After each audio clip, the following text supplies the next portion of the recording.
We are over here in Mesa fixing a sewage ejection pump. It's a couple years old. Something got stuck in the bottom, but we are also replacing the check valve that had a small leak which caused the lid to rust.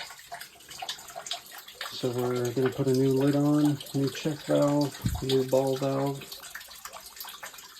Got the new sewage pit lid on, new check valve, new ball valve, tested the pump, strapped the pipe because it was banging around.